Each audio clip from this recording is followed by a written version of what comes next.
ایک صحابی کی وفات کا واقعہ۔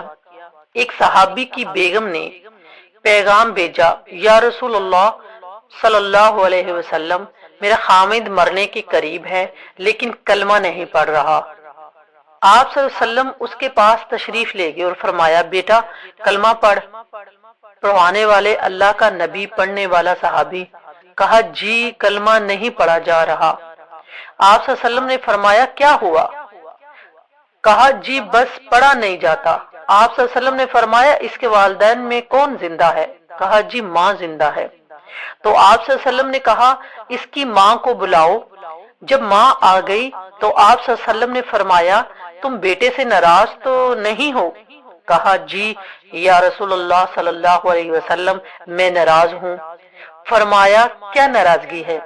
کہا یا رسول اللہ صلی اللہ علیہ وسلم مجھے اس کے دین کا کوئی گلہ نہیں ہے، بہت نیک بچہ ہے، راتوں کو اٹھ کے تہجد پڑھتا ہے، نفلوں میں کھڑے ہو کے قرآن پڑھتا ہے اور دن میں روزے رکھتا ہے، لیکن بس مجھ سے جب بولتا ہے تو بدتمیز ہو کے بولتا ہے، اس کا یہ عمل میرے دل چیر کے رکھ دیتا ہے۔ آپ صلی اللہ علیہ وسلم نے فرمایا معاف کرو گی؟ کہا جی نہیں چاہتا۔ آپ صلی اللہ علیہ وسلم نے فرمایا میں اسے آگ میں جلواؤں تو سفارش کرو گی؟ کہا جی آگ میں تو نہیں دیکھ سکتی۔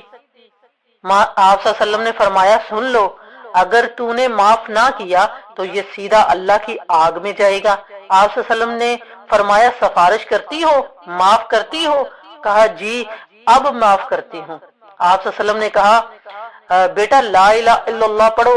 انہوں نے کہا لا الہ الا اللہ اور جان نکل گئی۔ آپ صلی اللہ علیہ وسلم نے اس کا جنازہ پڑھایا، پھر اعلان کیا جس نے ماں باپ کو دکھ دیا اس پہ اللہ کی لعنت، اس پہ فرشتوں کی لعنت، اس پہ زمین و آسمان کی لعنت، اس کی نہ نماز قبول ہے، نہ روزہ قبول ہے، نہ صدقہ قبول ہے۔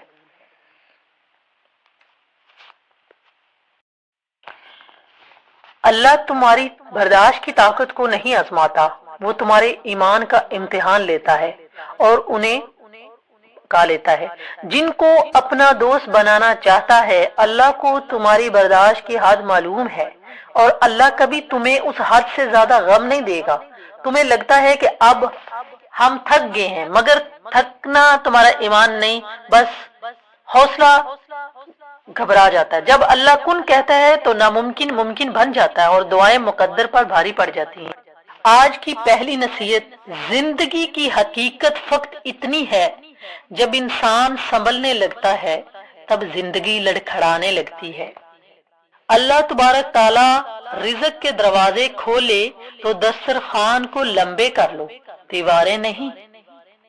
کامیابی کیسے ملتی ہے؟ 7 مرحلے کو گزار کر۔ محنت نمبر 1، نمبر 2 مشکلیں، نمبر 3 رکاوٹیں، نمبر 4 پریشانیاں، نمبر 5 ناکامیاں، نمبر 6 دباؤ، نمبر 7 تھکن، اور اس کے بعد کامیابی، تب جا کے کامیابی ملتی ہے۔ اللہ سے ہمیشہ اچھی امید لگانی چاہیے کیونکہ اللہ کے پاس کسی چیز کی کمی نہیں ہے آپ کو دینے کے لیے۔ کامیابی حاصل کرنے کے لیے آپ کو ناکامیاں، پریشانیاں، تکلیفیں اور ہر چیز کا سامنا کرنے پڑے گا، اس کے بعد کامیابی ملتی ہے۔ کامیابی سے پہلے انسان بیچ میں اگر تھوڑا سا ڈگمگائیں تو وہ ڈپریشن میں چلے جاتے ہیں۔ ڈپریشن کی دعا اللہ تعالیٰ، جب آپ پریشان ہوتے ہیں تو اس کا اللہ تعالیٰ کا کلام پڑھیں تو آپ کو وہ تکلیف اور وہ پریشانی سے بھی نکل جائیں گے۔ تو کامیابی تو اللہ تعالیٰ نے دینی ہے، محنت کے بعد محنت کا پھل اللہ دیتا ہے۔ ڈپریشن کی دعا سورۃ توبہ کی یہ آخری آیات تلاوت کرتے رہا کریں۔ حسبی اللہ لا الہ الا ہوا علیہ توکلت وہو رب العرش العظیم۔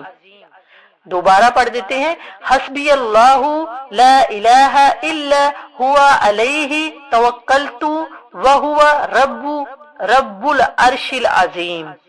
مجھے اللہ ہی کافی ہے، اس کے سوا کوئی معبود نہیں، میں نے اس پر بھروسہ کیا اور وہی عرش عظیم کا مالک ہے۔